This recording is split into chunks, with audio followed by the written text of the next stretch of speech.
घुटना, कंधा या कमर, चाहे जैसा हो दर्द, डॉक्टर ऑर्थो आपको देता है दर्द से पूरी आजादी, एक भरपूर जिंदगी।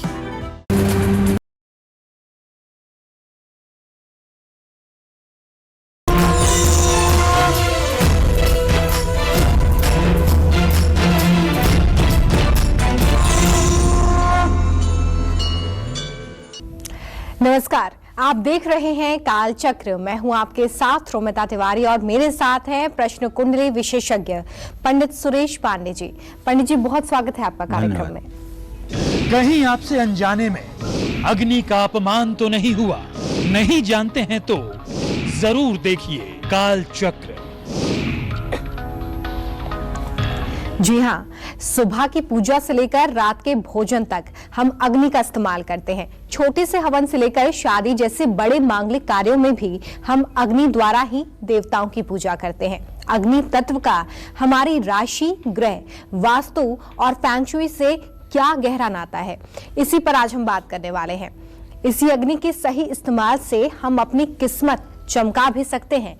क्या है अग्नि का हमारे घर, हमारे शरीर, हमारे सेहत और हमारी किस्मत से कनेक्शन, यही आज काल चक्र में पंडित सुरेश पांडे जी आपको बताने वाले हैं। तो आज की इस महत्वपूर्ण जानकारी को जानने के लिए बने रहिए हमारे साथ और ध्यान से देखते रहिए आज का काल चक्र। आज हम काल चक्र में अग्नि से आपकी किस्मत के कनेक्शन के बारे में बात करने वाले हैं। तो चलिए चर्चा की शुरुआत करते हुए सबसे पहले पंडित जी से अग्नि के महत्व और महिमा के बारे में जानते हैं। पंडित जी, बताइए कि अग्नि का शास्त्रों में क्या महत्व बताया गया है? अग्नि के महत्व के बारे में तो बिना अग्नि के तो कोई कल्पना ही नहीं हो सकती है जी। जिस तरह से हमें जीने के लिए पवन देव की आवश्यकता है, जो हम प्राणवायु से अपना जीवन चलाते हैं, उसी तरह से वरुण देव की आवश्यकता है, जिस जल से हमारा जीवन होता है। उसी तरह से अग्निदेव ये अग्नि के स्वामी हैं और ये अग्नि 3 प्रकार की होती है। अच्छा। पहली अग्नि होती है दावाग्नि, जो जलाकर पूरे संसार को नष्ट कर दे, वो होती है दावाग्नि। दूसरी होती है बड़वाग्नि, जो समुद्र में रहती है और समुद्र के स्तर को हर समय मेंटेन करके रखती है। चाहे जितनी नदियों का पानी समुद्र में चला जाए, लेकिन समुद्र में उफान और बाढ़ नहीं आएगा। उसको कहते हैं बड़वाग्नि, बड़वा नल भी कहते हैं। और तीसरी जो अग्नि है वो हमारे नेवल के नीचे, नाभि के नीचे है, जिसका नाम है जठराग्नि। यहाँ जब कोई चीज हम खाते हैं तो वो 98.4 पर उसका जो टेम्परेचर होता है वो सबको डाइजेस्ट कर देती है, वो जठराग्नि है। और जिन लोगों की ये जठराग्नि मंद है, वो लोग हर समय पेट के रोगी रहते हैं, उनको आलस से बहुत आती है, उनको नींद नहीं आती है, किसी काम को ठीक से कर नहीं पाते हैं। तो कहने का आशय अग्नि शरीर के अंदर भी मौजूद है। देखिए, अग्नि पृथ्वी पर सूर्य का प्रतिनिधित्व करता है। सूर्य जगत की आत्मा और भगवान श्री हरि विष्णु के साक्षात स्वरूप हैं। ऐसे में अग्नि का बहुत महत्व है। अग्नि के सामने फेरे लेने का अर्थ है परमात्मा के सामने फेरे लेना। जानते हैं, विष्णु वैश्वानर साक्षी ब्राह्मण ज्ञाति बांधवा। हाँ, मतलब ब्राह्मण, अपनी जाति के लोग, भाई बंधु। पंचमम ध्रुव मालोक्यम, अग्नि देवता और ध्रुव तारा, ये 5 किसी भी विवाह के विटनेस होते हैं, गवाह होते हैं, जिसमें अग्नि प्रमुख गवाह है। तो अग्नि के चारों तरफ 7 फेरे लेना पापों को जलाकर नष्ट कर देता है। ऐसे में जीवन में हर महत्वपूर्ण कार्य की शुरुआत अग्नि के सामने ही होती है। पुराणों में 10 दिशाओं के 10 दिक्पाल जो रक्षक माने जाते हैं, उनकी कल्पना की गई है। इनमें दक्षिण पूर्व यानी अग्निकोण के रक्षक अग्निदेव स्वतः हैं। इसलिए कई जगह अग्निदेव की प्रतिमा मंदिर के दक्षिण पूर्वी अर्थात अग्निकोण में स्थापित की जाती है। संसार की रचना करने वाले 5 महाभूत तत्वों का, जैसे छित, जल, पावक, गगन, समीर, या ये यूं कह लीजिए आकाश तत्व, जल तत्व, पृथ्वी तत्व, वायु तत्व और अग्नि तत्व, ये 5 तत्व ही हैं जिससे इस संपूर्ण चराचर जगत का निर्माण हुआ है। इन 5 के अतिरिक्त कहीं कुछ है नहीं। तो अग्नि की पूजा विवाह जैसे धार्मिक अनुष्ठानों का साक्षी माना जाता है। और देवताओं को हविष्य जब प्रदान किया जाता है, देवताओं को आहार जब प्रदान किया जाता है, वो भी अग्नि के अंदर ही आहुतियाँ डाल करके। जब आप अग्नि के अंदर आहुति डालते हैं, अग्निदेव उस आहुति को प्राप्त करते हैं, तो उनकी स्वाहा नाम की पत्नी उस आहुति के परिणाम को ले जाकर उस देवता तक पहुंचाती है जिस देवता के नाम से आपने हवन किया है। और पितरों को भी पहुंचाती है। जब आप सौधा कहते हैं तो अग्निदेव की दूसरी पत्नी जो सौधा है वो उस आहुति को ले जाकर आपके पितरों तक पहुंचाती हैं, जिससे आपके पितरों के आत्मा का कल्याण होता है। देवताओं में इंद्र के बाद अगला स्थान अगर किसी का है तो अग्निदेव का है। ऋग्वेद में अग्नि के 2 स्वरूप बताए गए हैं, एक तो जातवेद और एक क्रव्याद। अग्नि का जातवेद रूप हवन कुंड में दी गई आहुति को देवताओं तक पहुंचाने के रूप में होता है। ऐसे में अग्नि का जातवेद रूप मनुष्य और देवताओं के बीच की महत्वपूर्ण कड़ी है। और अग्नि का क्रव्याद रूप अंतिम संस्कार के समय शव को जलाकर भस्म करता है। अग्निदेव की पत्नी स्वाहा हैं। यज्ञ हवन के दौरान आहुति देने पर स्वाहा शब्द का उच्चारण इसीलिए किया जाता है ताकि वो इस हवन के परिणाम को ले जाकर तत्संबंधी देवताओं तक पहुंचा दें। और स्वधा कहने के बाद उस आहुति का परिणाम ले जाकर के उनके पितरों तक पहुंचा दें, जिससे पितरों की भूख प्यास मिट सके और उन्हें अच्छा जीवन आगे मिल सके या उनकी उत्तम गति हो सके। जय मां विंध्यवासिनी। तो अभी आपने जाना कि आखिर अग्नि का क्या महत्व है, पंडित जी इसके बारे में बता रहे थे। पंडित जी अब ये बताइए कि क्या देवों के देव महादेव और अग्नि का कोई संबंध भी है, और अगर है तो इसके बारे में विस्तार से हमारे दर्शकों को जानकारी दीजिए कि शास्त्रों में इसको लेकर क्या उल्लेख है। शिव जी तो साक्षात अग्नि की प्रतिमूर्ति है बेटा जी। जानती हो, जब भगवान शिव का प्राकट्य हुआ पहले पहले तो तेजोमय ज्योतिर्लिंग के ही रूप में हुआ। एक अग्नि का ऐसा ज्योतिर्लिंग, ऐसा चमकता हुआ अग्नि का ज्योतिर्लिंग जिसकी ना तो गहराई का कोई अंत था ना किसी ऊंचाई का अंत था। और ब्रह्मा विष्णु में ये बात हुआ था। ब्रह्मा ने कहा कि मैं पहले, विष्णु ने कहा तुम मेरे नाभि कमल से पैदा हुए हो तो तुम बाद में, मैं पहले। तो उस तेजोमय ज्योतिर्लिंग ने कहा कि भाई ऐसा है, इस विवाद को निपटाने के लिए एक लोग ऊपर चले जाओ और एक लोग नीचे चले जाओ। जो इस ज्योतिर्लिंग तेजोलिंग का पता लगा करके आ जाएगा कि कहाँ तक है और साक्ष्य देगा, वो पहला होगा देवता। विष्णु जी गए, काफी दिनों तक जाते गए पाताल में, लेकिन उन्हें पता नहीं लगा। अंत में थक हार करके वापस आ गए। और ब्रह्मदेव गए, उन्हें भी पता नहीं लगा, लेकिन वहाँ केतकी का फूल मिल गया। उससे उन्होंने कहा कि चलो तुम्हें एक बात कहना है कि मैंने इस ज्योतिर्लिंग का और छोर पता कर लिया है और वहीं तुम थी, तुम्हें तो वहीं से लेके आ रहा हूँ। ठीक है। पहुंच करके ऐसी बात ब्रह्मदेव ने कही और विष्णु ने जो बात कहना था वो कहा। भगवान शिव को क्रोध आ गया। बोले ब्रह्मा अब तो तुम्हारी पूजा होगी नहीं सृष्टि में, पहली बात। और दूसरी बात, ये केतकी इतना दुस्साहस कर ली कि मेरे सामने आके झूठ बोल रही है। अब इसका पुष्प कभी भी मेरे ऊपर नहीं चढ़ेगा, मेरे उपासना में मेरा कोई भी भक्त इसके फूल को स्पर्श नहीं करेगा, वरना मैं उस पूजा से असंतुष्ट और रुष्ट हो जाऊंगा। तो कहने का मतलब यह है कि अग्नि का स्वरूप तो है, इसमें कोई दो राय नहीं है, और अग्नि के स्वरूप का परिणाम भी है। और अग्नि माने कि अपने आप एक तेजोमय, अग्नि का नाम लेते ही एक तेज का आभास होता है। और मैं एक बहुत आश्चर्य की बात बताऊं, शरीर में अष्टांगुलम बहदवायु रनिलम चतुरांगुलम, जब सांस केवल 4 अंगुल चल के रुक जाती है तो ये आकाश तत्व कहलाती है। आपके नाक के छिद्र से 4 अंगुल अगर सांस आकर के रुक जाए तो ये अग्नि तत्व है। और अग्नि तत्व आपका अगर चल रहा हो और दाहिनी नाड़ी हो तो आपको 200 लोग अगर घेर लें दुश्मन और आप अकेले हों तब भी आप 200 लोगों की छुट्टी कर देंगे, इतना आत्मबल होता है। अच्छा। ये आत्मबल है अग्नि तत्व का। तो अग्नि तत्व में यदि आप किसी से कोई वाद विवाद प्रतियोगिता या मुकदमा में बहस कर रहे हैं तो आपके सामने वाले की बुद्धि खत्म हो जाएगी और आपकी इतने तर्कपूर्ण महत्वपूर्ण बात होगी कि आपको ही विजय मिलेगी। तो ये स्वर तो अपने से भी चलाए जा सकते हैं, ये साधना का विषय है। तो देखो, पंच तत्व में दीपक को भी अग्नि का प्रतीक माना जाता है। ठीक है, दीपक जला करके हम किसी भी काम में अग्नि को साक्षी बना लेते हैं। सबसे पहले हम क्या करते हैं, पूजा में दिया जलाते हैं। भो दीपम देव रूपस्तम कर्म साक्षी है विघ्नकृत यावत कर्म समाप्ति तावत तुम सुस्थिरो भव। हे दीप देवता, जब तक हमारा यह कर्म पूर्ण न हो तब तक आप इसके साक्षी बने रहिए और आप स्थिर बने रहिए, ऐसी कल्पना की जाती है। कृतिका नक्षत्र के देवता सूर्य हैं, इसके साथ स्वामी शुक्र हैं। 27 नक्षत्रों में ये तीसरा नक्षत्र है। अग्निपुंज यानी अग्नि दीपक है। अग्नि को त्रिमुखी और शिव स्वरूपा कहा गया है। अरे भगवान शिव तो साक्षात अग्नि के ही स्वरूप हैं। मैंने बताया ना कि तेजोमय ज्योतिर्लिंग जो प्रकट हुआ वो क्या है, और उनके तो तीसरी आंख से कामदेव जलता है। जब तीसरी आंख से कामदेव जलता है तो तीसरी आंख की जगह अग्नि नहीं तो क्या है।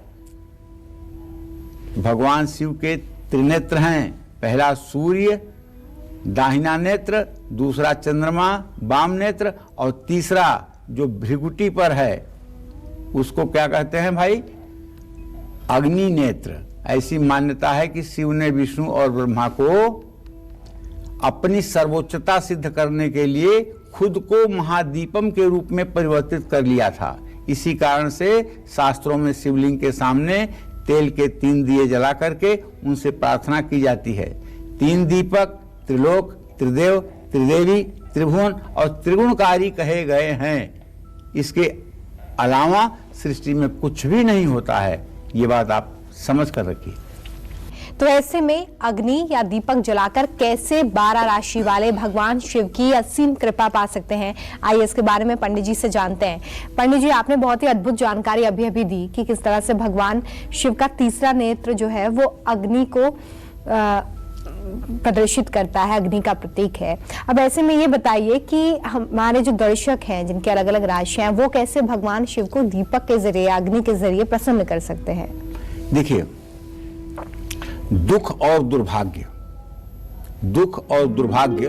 को दूर करने के लिए एक शिवलिंग के सामने अपनी राशि के अनुसार दीपक जरूर जलाएं। जैसे अगर आप मेष राशि के जातक हैं तो शिवलिंग के सामने चमेली के तेल का दिया जलाएं। अगर आपकी राशि वृषभ है तो शिवलिंग के सामने गाय के घी का दिया जलाएं। अगर आपकी मिथुन राशि है तो शिवलिंग के सामने कांसे के दीपक में गाय का घी डालकर दिया जलाएं।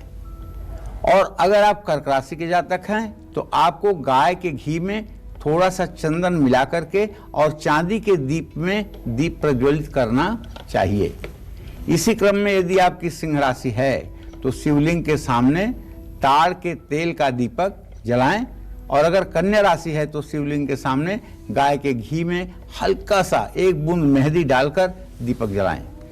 तुला राशि है अगर आपकी तो शिवलिंग के सामने नारियल का तेल का दिया आपको जलाना चाहिए। इसी क्रम में अगर वृश्चिक राशि है तो शिवलिंग के सामने गाय के घी में केसर मिलाकर दिया जलाना चाहिए। धनु राशि वाले शिवलिंग के सामने सूर्यमुखी के तेल का दिया जलाएं। मकर राशि के जातक शिवलिंग के सामने तिल के तेल का दिया जलाएं। इसी क्रम में कुंभ राशि के जो जातक हैं उन्हें शिवलिंग के सामने सरसों के तेल का दिया जलाना चाहिए। मीन राशि वाले शिवलिंग के सामने गाय के घी में केसर मिला करके उसका दीपक बना करके उसे जलाएं। इससे मनोकामना पूरी होगी। जय मां विंध्यवासिनी। और अग्नि से जुड़ी और खास जानकारी भी हम पंडित जी से जानेंगे, लेकिन उससे पहले हमारे साथ काल चक्र दर्शक उषा हरियाणा से जुड़ गई हैं। उषा जी, बहुत स्वागत है आपका कार्यक्रम में, पूछिए अपना सवाल।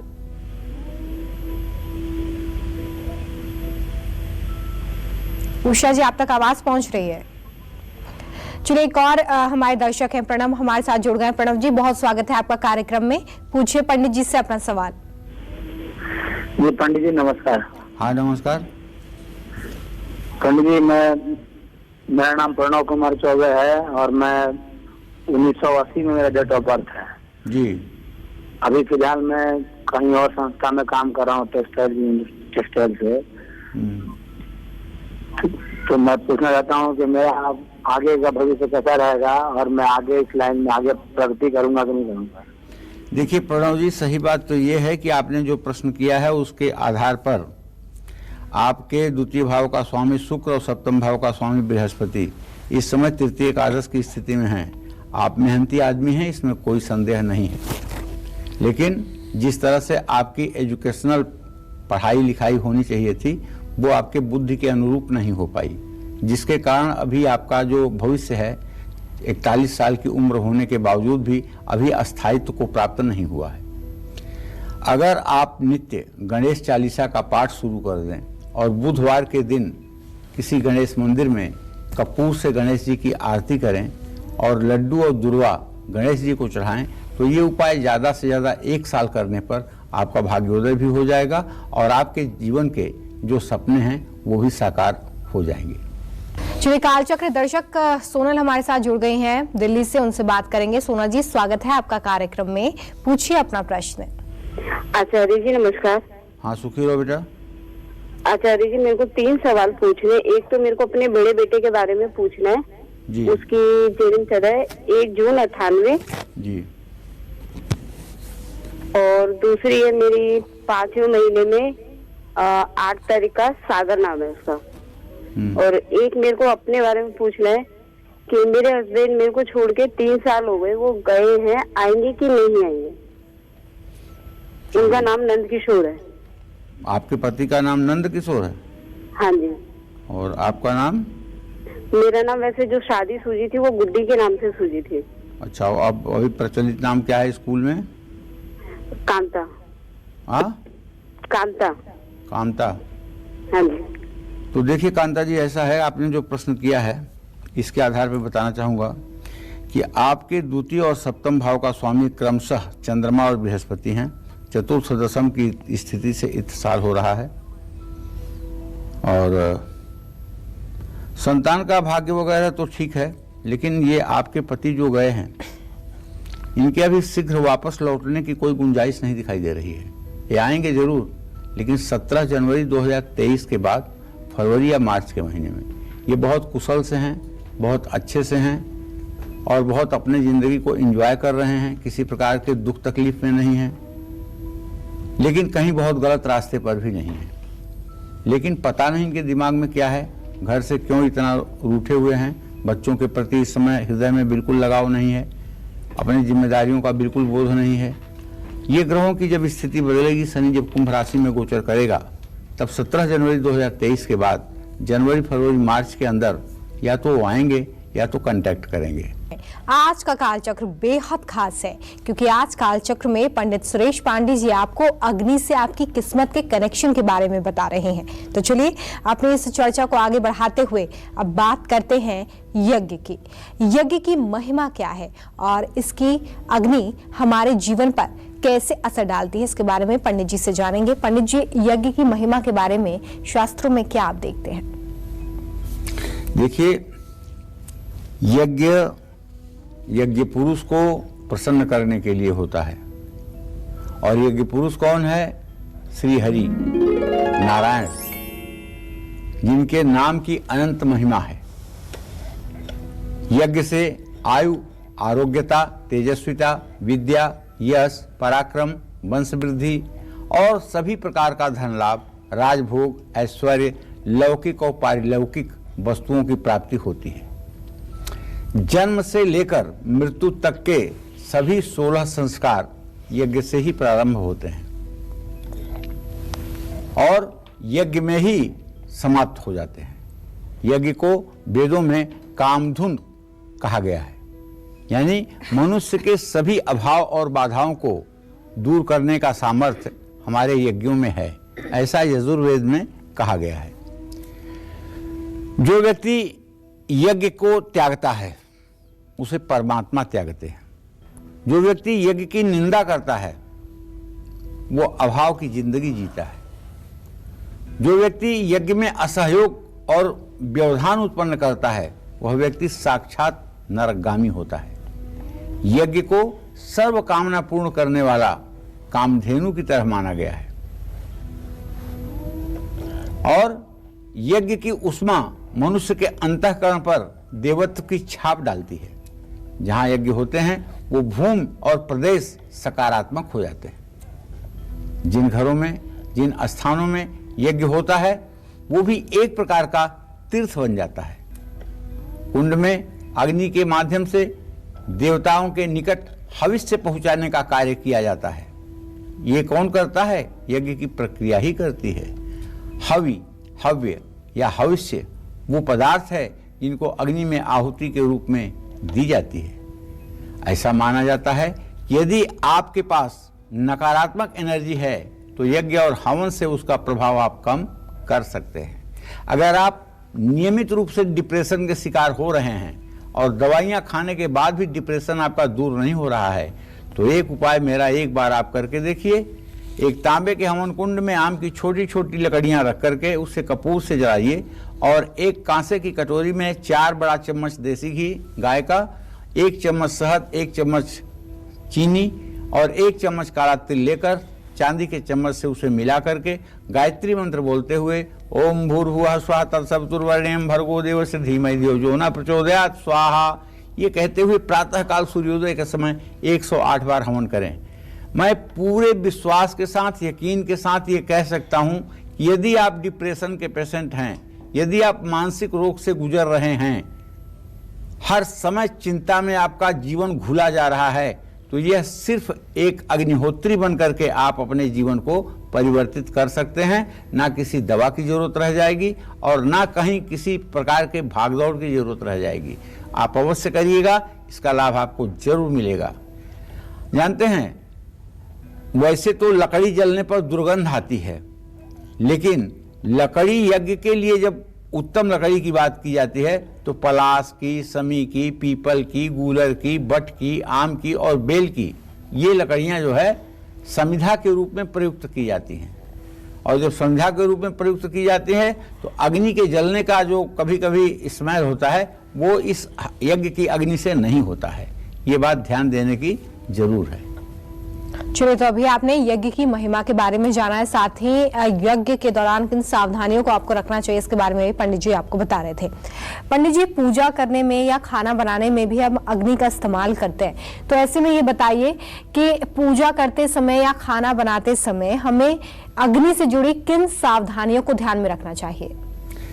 देखिए, आप इसको चाहे इस रूप से लीजिए लौकिक व्यवहार में कि चावल, दाल, रोटी, सब्जी बनाने के लिए अग्नि की जरूरत है, चाहे इसे आध्यात्मिक रूप में लीजिए कि अपने जीवन को लेकर के सारी पॉजिटिविटी का निर्माण करना है मन रूपी किचन में, तो दोनों में अग्नि का ही महत्व है। एक जगह उस अग्नि का जो भोजन पकाने के काम आती है और दूसरी उस अग्नि का जो जठराग्नि के रूप में भोजन को डाइजेस्ट करती है। देखिए, वैसे तो भगवान श्री कृष्ण ने जो अग्नि के, जो यज्ञ के बारे में गीता में कहा है, तो उन्होंने तो ये कहा है प्राण वायु को अपान वायु में हवन कर दो और अपान वायु को प्राण वायु में हवन कर दो, यही यज्ञ है। आपने भी कभी सुना होगा कि प्राण वायु को अपान वायु में हवन कर दो, अपान वायु को प्राण वायु में हवन कर दो। जो श्वास हम खींचते हैं इसको प्राण वायु कहते हैं और जो हवा हमारे नीचे से निकलती है उसको हम अपान वायु कहते हैं। तो भगवान कहते हैं कि इस प्राण वायु को ले जाकर अंदर अपान वायु में सम्मिलित कर दो और उस अपान वायु को अपने प्राण वायु में सम्मिलित कर दो। ये कैसे होगा? ये ध्यान के द्वारा होगा। ये ध्यान के द्वारा होगा जब हम आंख बंद करके अपने मन को थॉट दे करके और तत्व का परिवर्तन करने की क्षमता रखेंगे, तब ये यज्ञ होना शुरू हो जाएगा।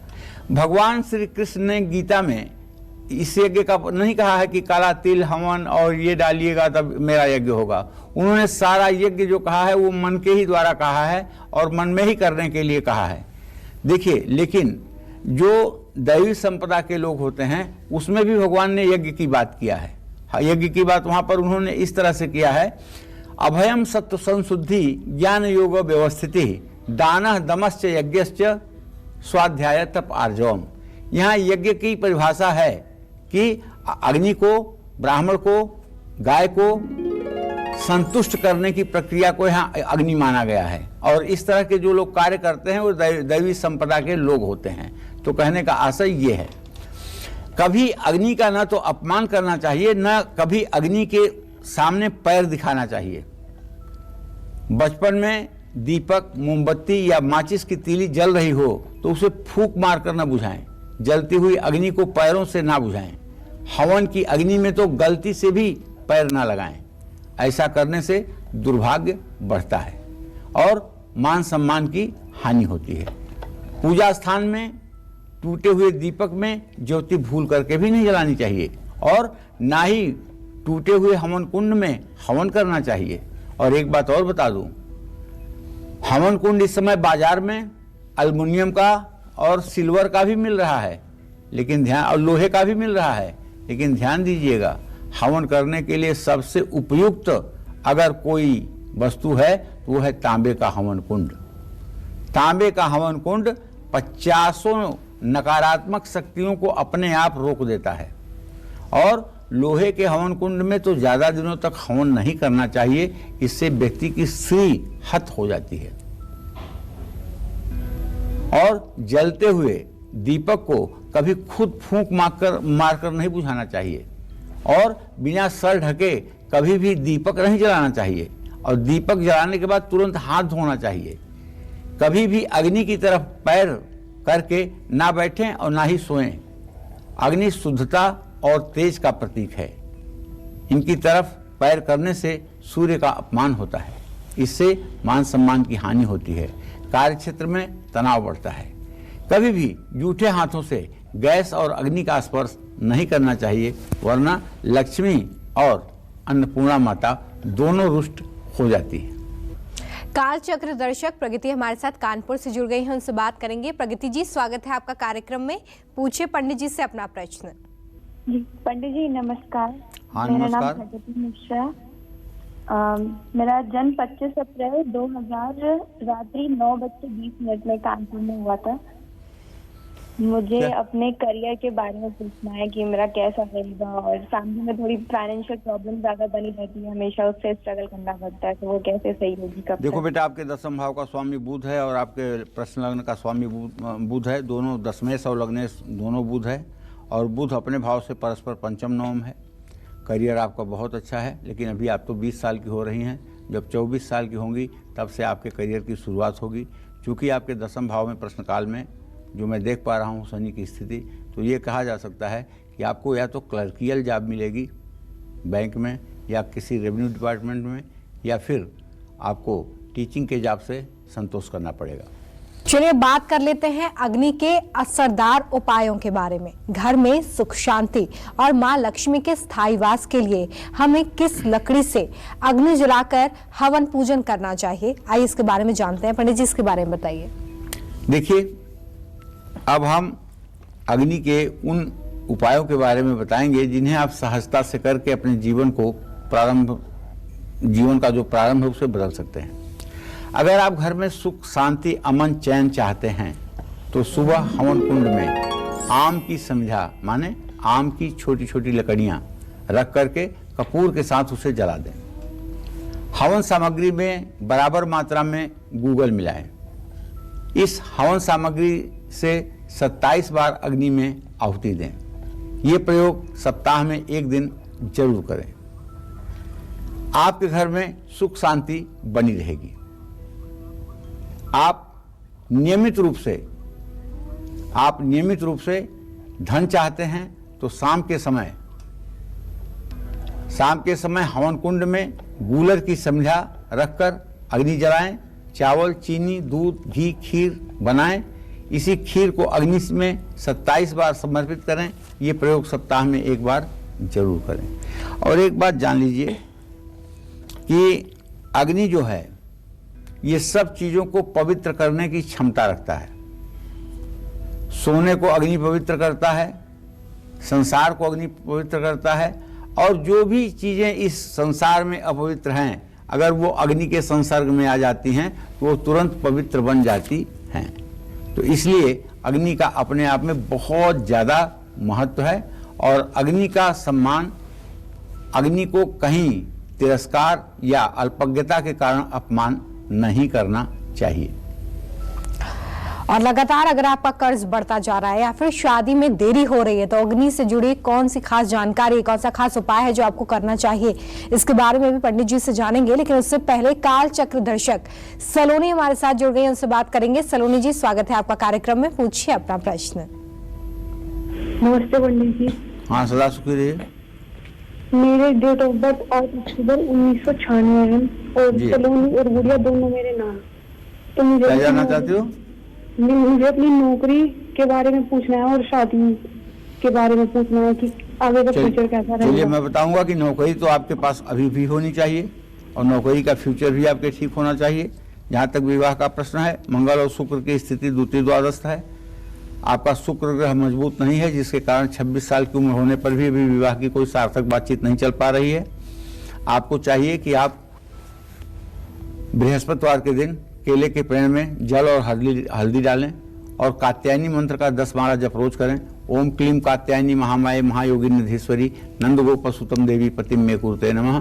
इस मंत्र का 10 माला जप कमल गट्टे की माला पर सुबह शाम करने पर 21 दिन ऐसा करने पर 41,000 मंत्र जप हो जाता है। किसी ब्राह्मण को बुलाकर हवन करा के खीर पूरी खिला दीजिए, आपका यज्ञ पूरा हो जाएगा और आपको चिरंजीवी दीर्घायु वर की प्राप्ति भी हो जाएगी।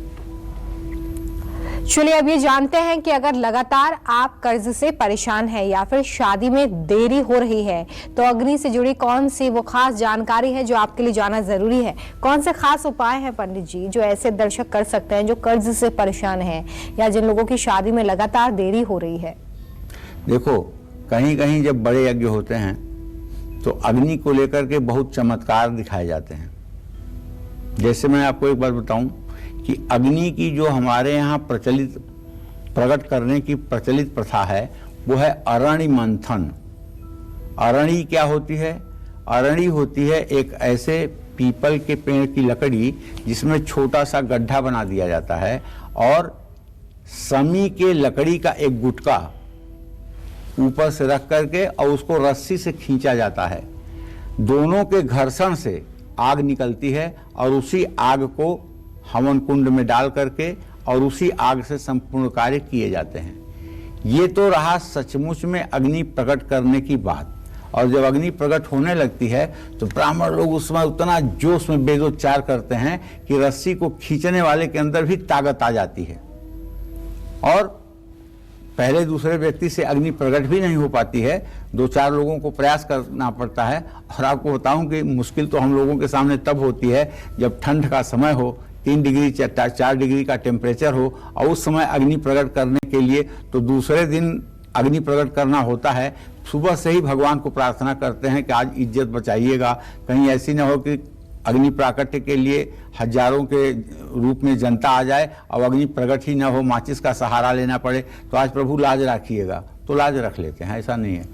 लेकिन ये मतलब कि अग्नि प्रकट। अच्छा, एक चीज और अभी हमने देखा है, व्हाट्सएप और यूट्यूब पे देखा है, एक सज्जन हैं और वो मतलब कि आम की लकड़ियां रख करके और हाथ में जल लेकर के और कुछ मंत्र बोल करके और पानी का छींटा मारते हैं आम की लकड़ी पर और वो जल जाता है।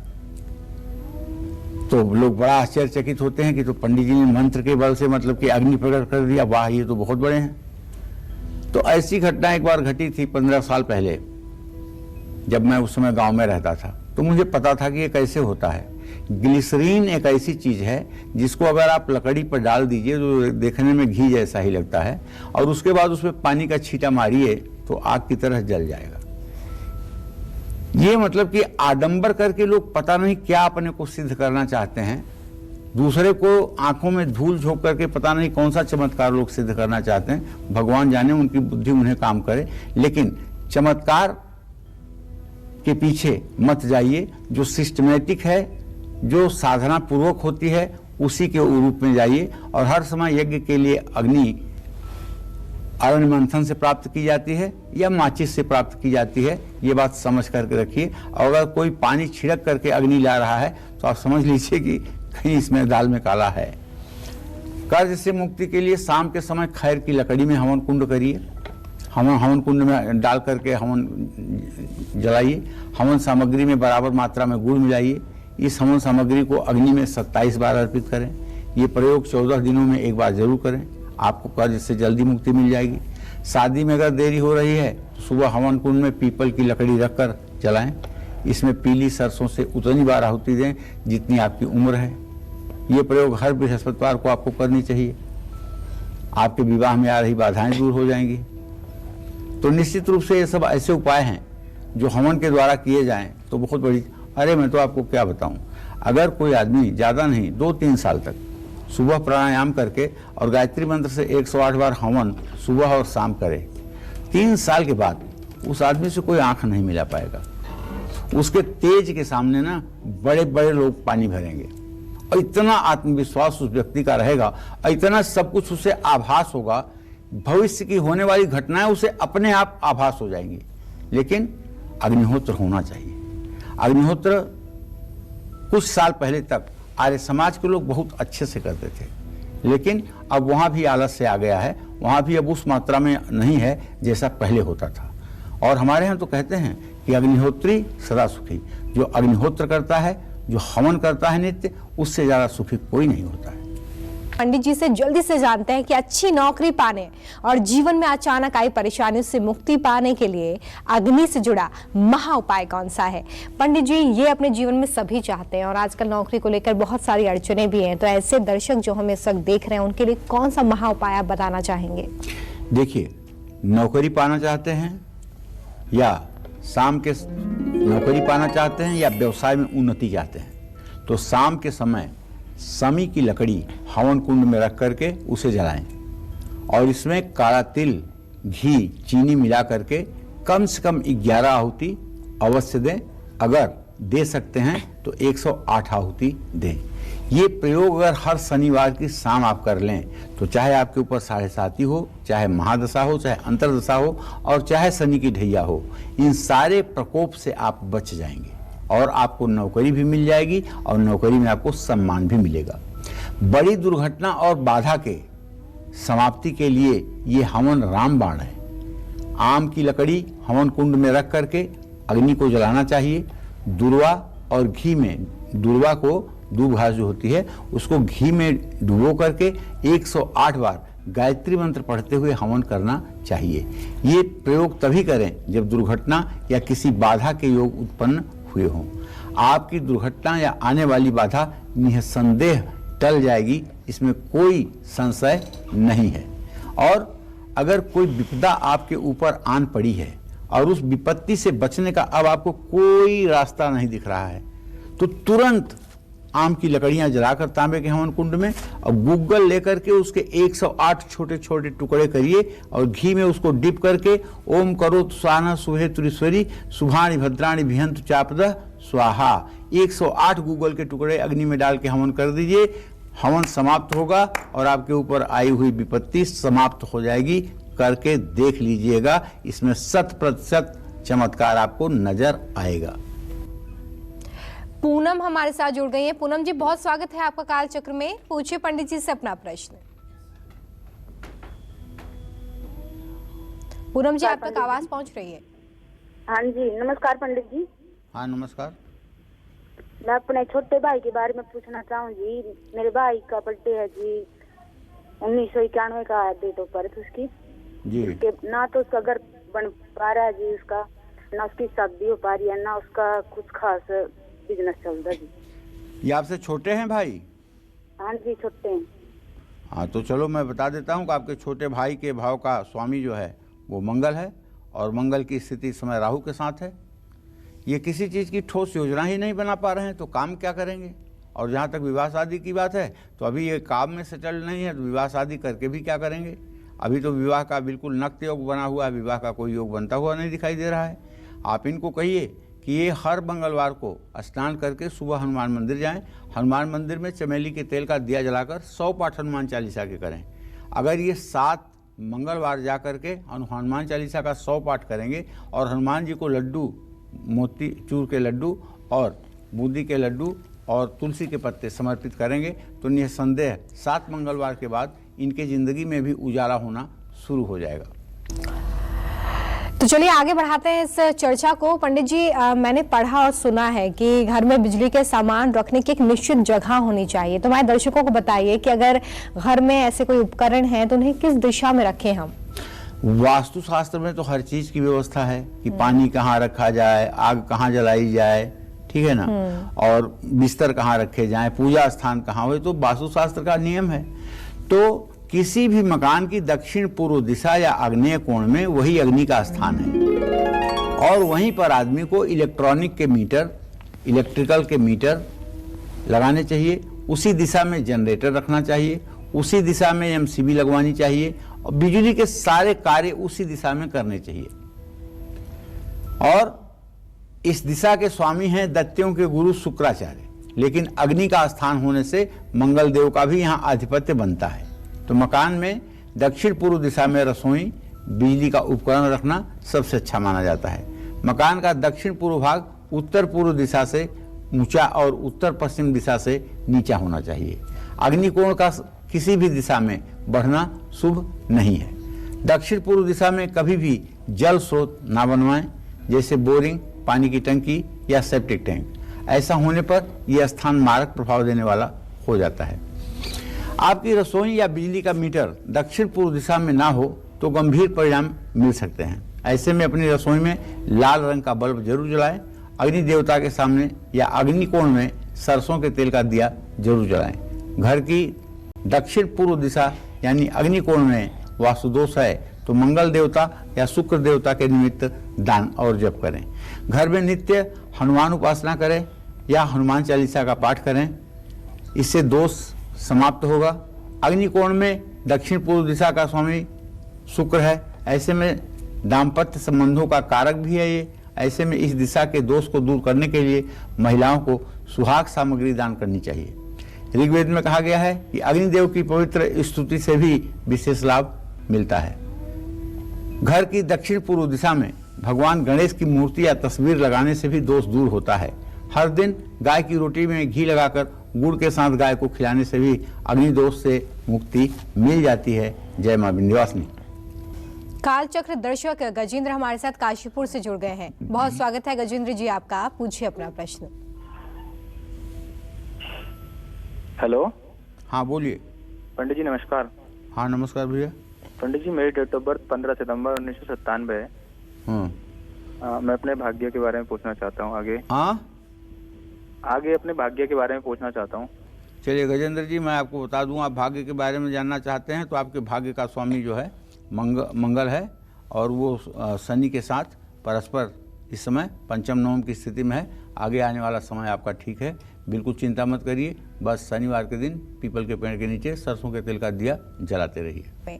हमारी सेहत और अग्नि के बीच क्या संबंध है, आइए इसके बारे में ही पंडित जी से जान लेते हैं। पंडित जी, हमारी हेल्थ और अग्नि के बीच में आप क्या कनेक्शन देखते हैं?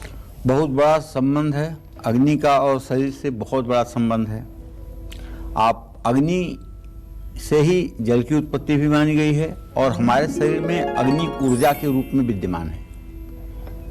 इस अग्नि के कारण ही हमारा शरीर चलायमान होता है। अग्नि तत्व ऊर्जा, उष्मा, शक्ति और ताप का भी प्रतीक है।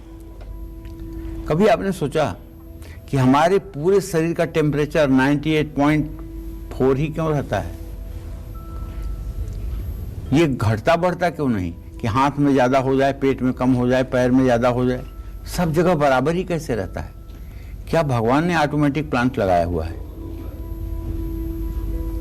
तो जब इस बात को आप गंभीरता से सोचेंगे तब आप समझ पाएंगे कि ये शरीर के अंदर रहने वाली जो जठराग्नि है वो कैसे सारी चीजों को मैनेज करती है। हमारे शरीर में जितनी भी गर्माहट है वो सब अग्नि तत्व का प्रतीक है। यहाँ अग्नि तत्व भोजन को पचा करके शरीर को निरोगी रखता है और ये तत्व ही शरीर के बल और शक्ति को वरदान देते हैं। शरीर में अग्नि 3 प्रकार की होती है, जठराग्नि, 5 भूताग्नियां और 7 धातु अग्नियां। शरीर में अग्नि जठराग्नि के रूप में व्यक्त हो सकती है। हम जठराग्नि के कारण ही भूख लगती है और यही अग्नि भोजन को पचाने का काम भी करता है। जय मां विंध्यवासिनी। राम नरेश हमारे साथ मैनपुरी से जुड़ गए हैं। राम नरेश जी, बहुत स्वागत है आपका कार्यक्रम में, पूछिए अपना प्रश्न। हाँ पंडित जी प्रणाम। हाँ सदा सुखी। पंडित जी बहुत दिनों से फोन लगा रहे थे, मेरी बेटी का शादी का रिश्ता तो जुड़ गया है। अब मैं पूछना ये चाहता हूँ कि ये एमएससी है फिजिक्स में, बीएससी कंप्यूटर साइंस में, इनका जॉब के बारे में पूछना चाहता हूँ। इनकी डेट ऑफ बर्थ है 10 मार्च 1994, 12:01 भाई, मतलब रात का ही जन्म है। शुरुआती जैसे ही 10 मार्च शुरू हुई है 01 का। देखिए, सरकारी नौकरी का योग तो नहीं है। अगर आप ये समझते हो कि सरकारी नौकरी इनको मिलेगी, तो सरकारी नौकरी के योग नहीं है। लेकिन प्रयास करने पर सन 2022 में प्राइवेट सेक्टर में नौकरी मिल जाएगी, और वो भी अच्छी नौकरी मिल जाएगी। सरकारी नौकरी का कोई भी योग बनता हुआ नहीं दिखाई दे रहा है, लेकिन प्राइवेट सेक्टर में सफलता मिलेगी, और अच्छी सफलता मिलेगी, उससे मान सम्मान भी बढ़ेगा। इनको आप ये कहिए कि थोड़ी सी ये अपने पढ़ाई के प्रति और सीरियस हों, और पढ़ाई को समय देने की ज़रूरत है। अभी जो पढ़ाई में इनका समय है ये मध्यम श्रेणी का है, अभी उच्च कोटि का समय नहीं है। इनको और मेहनत करने की ज़रूरत है, और कम से कम भी इनको 5-6 घंटे और रोज़ पढ़ने की ज़रूरत है। पंडित जी, अब ये बताइए कि अगर कोई व्यक्ति सपने में अग्नि देखता है या जलता हुआ दीपक देखता है तो इसके क्या मायने होते हैं? देखिए, सपने का बहुत महत्व होता है, लेकिन सपना अगर ब्रह्म मुहूर्त में देखा जाए 4 बजे से 6 बजे के बीच में, और सपना देखने के बाद फिर आप सो ना पाएं, तभी सपना सच होता है। सपने में आपके पास अगर भीषण आग लगी है लेकिन आप सुरक्षित हैं, तो इसका मतलब कि आपकी प्रसिद्धि बढ़ने वाली है। ये बहुत बड़ी बात है, और आप जल्दी कहीं से पैसे पाएंगे। आपके तनाव का अंत होने वाला दिखाई दे रहा है। सपने में जलता हुआ दीपक दिखाई दे तो आपकी उम्र बढ़ सकती है, आपका भाग्य जागने वाला है, और माँ लक्ष्मी की कृपा से आपके घर में सुख समृद्धि का वास रहेगा। सपने में अपना घर आग में जलते देखने का भी कोई शुभ संकेत है। इसका मतलब है कि अविवाहित लोगों को जल्दी शुभ समाचार मिलने वाला है। जो लोग संतान सुख के इच्छुक हैं, उनकी कामना पूरी हो सकती है। सपने में आप खुद को आग में जलते देखें या जलती हुई आग से बाहर आते देखें, इसका अर्थ है कि आपके शरीर में पित्त बढ़ा हुआ है, और पित्त शरीर में रोग दे सकता है। सपने में कारोबार या दुकान जलते हुए दिखे तो समझ लीजिएगा कि आपको कारोबार में शुभ परिणाम मिलने वाला है। लेकिन कारोबार या दुकान जलकर राख हुआ अगर दिखाई दे तो ये बहुत बुरा संकेत है। ऐसे में अपने काम को लेकर लापरवाही न बरतें और दूसरों के भरोसे न रहें। सपने में आप खुद को आग को बुझाता देखें तो ये संकेत है कि आपके रिश्तों में दूरी आ सकती है। ऐसी स्थिति में खुद पर नियंत्रण रखें और सोच समझकर बातचीत करें। जय मां विंध्यवासिनी। तो अग्नि से जुड़ी बेहद खास जानकारी आज पंडित जी ने आपको दी है। पंडित जी, बहुत शुक्रिया इतनी अच्छी जानकारी देने के लिए। उम्मीद करते हैं कि आपको आज का हमारा विषय पसंद आया होगा। कल फिर एक नए विषय और आपकी परेशानियों को दूर करने के लिए ढेरों उपाय लेकर हम आएंगे पंडित सुरेश पांडे जी के साथ। तब तक के लिए कालचक्र की पूरी टीम को दीजिए इजाजत। देश और दुनिया की खबरें लगातार जारी हैं, देखते रहिए न्यूज़ 24। खास जड़ी बूटियों से बना पेट सफा आयुर्वेदिक चूर्ण आज ही ले आएं। पेट सफा पहली रात से ही असर दिखाता है और इसकी आदत भी नहीं पड़ती। पेट सफा, हर रोग दफा।